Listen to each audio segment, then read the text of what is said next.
Indian సినిమాలో ఇన్ని సంవత్సరాలుగా మారంది ఏదైనా ఉంది అంటే అది ఇదే.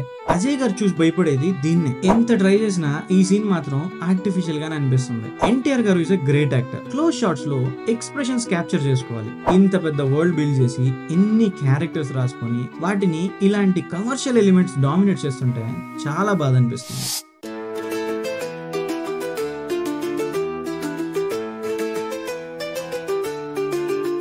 హే ఫోక్స్, ఎలా ఉన్నారు? బానే ఉంటారు మీరు. దేవరా ట్రైలర్ అనాలిసిస్ మాట్లాడుకుందాం. దానికంటే ముందు ఈ ఫేస్ ని మీరు ఫస్ట్ టైం చూస్తుంటే ఆ లైక్, షేర్, సబ్స్క్రైబ్ చేసేయండి. ఎందుకంటే యూట్యూబ్కి ఒక ఆల్గరిథం ఉంటుంది. సబ్స్క్రైబ్ చేస్తేనే అన్ని వీడియోలు చూపిస్తుంది, అంతేగాని ఎవరికి పడితే వాళ్ళకి చూపించదు.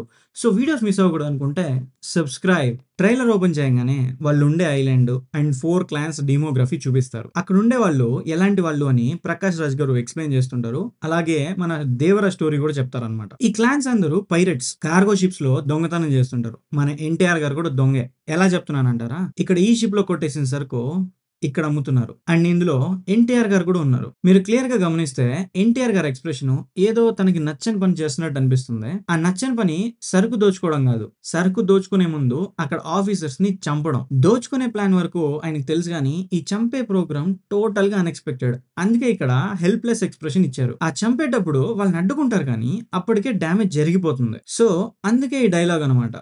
మనిషికి బతికేంత ధైర్యం చాలు, చంపేంత ధైర్యం కాదు.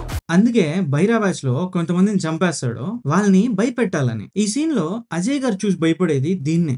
ఎందుకంటే సముద్రంలో మన దేవర చంపిపడేసిన మనుషుల అస్థి పంజరాలు అవి. ఇది చూసే స్టార్టింగ్ లో ప్రకాష్ రాజ్ గారిని ఎవరు వీళ్ళు, ఎవరు చంపారో అని అడుగుతారు. అక్కడి నుంచే మన దేవర స్టోరీ చెప్పడం స్టార్ట్ చేస్తారు ప్రకాష్ రాజ్ గారు. ఈ పోస్టర్ చూస్తే కొంచెం కేజీఎఫ్ నుంచి ఇన్స్పైర్ అయినట్టుంది. సింబాలిక్ గా ఆ క్లాన్స్ కి లీడర్ అయ్యారని చెప్తున్నారు అంతే. ఆ కండువాని తీసి విసిరి పారేలా ఉంది. ఎందుకు సార్ ఆ కండువా పెట్టారు? దానివల్లే ఉన్నదానికంటే హైట్ తక్కువ కనిపిస్తున్నారు.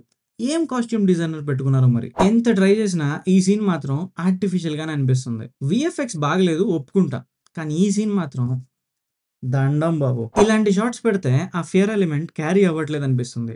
అంటే అందరు హీరోలు 360 డిగ్రీస్ లో అందంగా ఉంటారని నేను చెప్పట్లేదు, కానీ మూవీలో అన్నిటికన్నా ది బెస్ట్ షార్ట్సే ఉండాలి. ఉండే బెస్ట్ షార్ట్స్ ఇవే అంటే ఇంకేం చేయలేం మరి. ఎన్టీఆర్ గారు is a great actor. Long shots లో చూపించకూడదు ఆయన్ని. క్లోజ్ షాట్స్ లో ఎక్స్ప్రెషన్స్ క్యాప్చర్ చేసుకోవాలి. అలా కాదు మేము లాంగ్ షాట్స్ లోనే చూపిస్తామంటారా? అలా అయితే మీరు చాలా వర్కౌట్ చేయాలి. అది మీరు ఖచ్చితంగా చేయలేదు. ఈ సీన్ చూడండి ఎంత ఇంటెన్స్ గా ఉందో. We want this, only this. Indian సినిమాలో ఇన్ని సంవత్సరాలుగా మారంది ఏదైనా ఉంది అంటే అది ఇదే.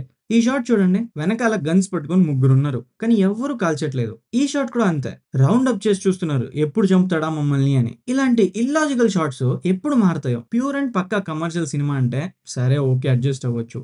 ఇంత పెద్ద వరల్డ్ బిల్డ్ చేసి ఇన్ని క్యారెక్టర్స్ రాసుకొని వాటిని ఇలాంటి కమర్షియల్ ఎలిమెంట్స్ డామినేట్ చేస్తుంటే చాలా బాధ అనిపిస్తుంది. స్టార్టింగ్ లో వరాని భయస్థుడిగా చూపిస్తారు. భయస్థుడు కాదు, ధైర్యవంతుడే అనే రివిలేషన్ సీన్ అయి ఉండొచ్చు ఇది. ఈ సీన్ లో ఆ తాడు తిప్పడం బానే ఉంది, కానీ ఎందుకు తిప్పుతున్నాడనే డౌట్. మీకేమైనా తెలిస్తే కామెంట్ సెక్షన్ లో చెప్పండి. హీరోయిన్ చూసాక ఆ పుష్ప సినిమాలో రష్మిక లాగే అనిపించకపోతే చూసుకోండి. తెలుగు డబ్బింగ్ మన అనసూయ ఆంటీ చెప్పిందంట. ట్రైలర్ లో కూడా అనసూయ ఆంటీ వాయిసే ఉంది. నాకేమో సెట్ అవ్వదు అనిపిస్తుంది. కాత్యాయని అండ్ శ్రీవల్లి మిక్స్ అనమాట. ఆచార్య మూవీ ఫ్లాప్ అయిన కోపంలో దేవర స్టోరీ రాసుకున్నట్టున్నారు. ఆచార్య మూవీలో ఉండే క్యారెక్టర్స్ ని బెటర్ గా రాసుకొని ఆచార్య 2నే దేవర 1గా తీస్తున్నారేమో అని డౌట్ గా ఉంది. ప్రశాంత్ నీల్ గారు ఉగ్రం సరిపోక సలార్ తీసినట్టు కొరటాల గారు ఆచార్య సరిపోక దేవరా తీస్తున్నారనమాట. ఆడియన్స్ మీద రివెంజ్ అన్నమాట. మాక్సిమం 2 విషయాలు జరగచ్చు. వరాన్ని అడ్డం పెట్టుకొని దేవరాని చంపాలనుకోవచ్చు. లాస్ట్ కి వరా దేవరాని అర్థం చేసుకొని ఇద్దరు కలిసి వాళ్ళని ఎండ్ చేయొచ్చు. అండ్ బాబీ డియోల్ గారి ఎంట్రీతో ఒక క్లిఫ్ హ్యాంగర్ ఇచ్చి పార్ట్ 2కి లీడ్ చేయొచ్చు. లేదా వరానే కనపడకుండా దేవరా లాగా అందరిని చంపుతుండొచ్చు. లాస్ట్ లో దేవరా రీఎంట్రీతో సెకండ్ పార్ట్ కి లీడ్ ఇస్తూ ఒక క్లిఫ్ హ్యాంగర్ తో పార్ట్ 1 ఎండ్ చేయొచ్చు. మూవీ స్టార్టింగ్ లోనే ఆ వరల్డ్ అండ్ క్యారెక్టర్స్ కి ఇంట్రొడ్యూస్ చేస్తారు. అప్పుడు వాళ్ళు చెప్పే స్టోరీకి మనం కనెక్ట్ అయితే లాస్ట్ వరకు హుక్ అయ్యే ఉంటాం. కానీ అసలు ఈ దొంగలేంటి? వాళ్ళు చంపితే ఏంటి? చంపకపోతే ఏంటి? ఎన్టీఆర్ గారు వాళ్ళు అడ్డుకుంటే ఏంటి? అడ్డుకోకపోతే ఏంటి? అని మనకనిపించిందంటే ఇంక పార్ట్ 2 చేయనవసరం లేదు. ఎందుకంటే పార్ట్ 1 బడ్జెటే 300 క్రోర్స్ అంట. ఇక పార్ట్ 2కి ఇంకొక 300 క్రోర్స్ అనుకున్నా అంత కలెక్షన్స్ లేకపోతే పులిని చూసి నక్క వాతలు పెట్టుకున్నట్టే. నేనే చెప్పా దేవరా మూవీకి ఫస్ట్ డేనే 150+ క్రోర్స్ కలెక్ట్ చేసే సత్తా ఉందని. కానీ అది ట్రైలర్ రిలీజ్ అవ్వక ముందు. ఇలాంటి ట్రైలర్ కట్ చేసి మూవీ టీమ్ కూడా అదే ఎక్స్‌పెక్ట్ చేస్తుందంటే సాహసం అనే చెప్పాలి. ఇప్పుడు ఇన్‌స్టాగ్రామ్‌లో ఇంకొక ట్రెండ్ స్టార్ట్ అయింది. 'దేవర' మూవీ ఫ్లాప్ అయితే ఎన్టీఆర్ గారు 'ట్రిపుల్ ఆర్'లో హీరో అంట. అదే హిట్ అయితే 'ట్రిపుల్ ఆర్' సినిమాలో సైడ్ క్యారెక్టర్ అంట. అంటే రాజమౌళి గారి శాపం ఓన్లీ హీరోస్ మీదే పనిచేస్తుందంట. అది. ఇప్పుడు ఇది ఇక్కడ నేను చెప్పినందుకు నన్ను కామెంట్స్‌లో యేసుకుంటారు. కానియండి, యేసుకోండి. ఈ వీడియో మీకు నచ్చిందని అనుకుంటున్నాను. వీడియో మీకు నచ్చితే లైక్ చేయండి. నచ్చకపోతే కామెంట్ చేయండి. సబ్స్క్రైబ్ మాత్రం ఖచ్చితంగా చేసుకోండి. Thank you. Love me, you are my dream. Call me, greet me, never a scheme. Miss me, just say you stay. Hold me close, don't slip away. Smile at me with those bright eyes. Laugh with me, no more goodbyes.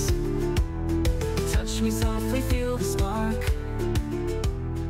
Light the night, erase the dark.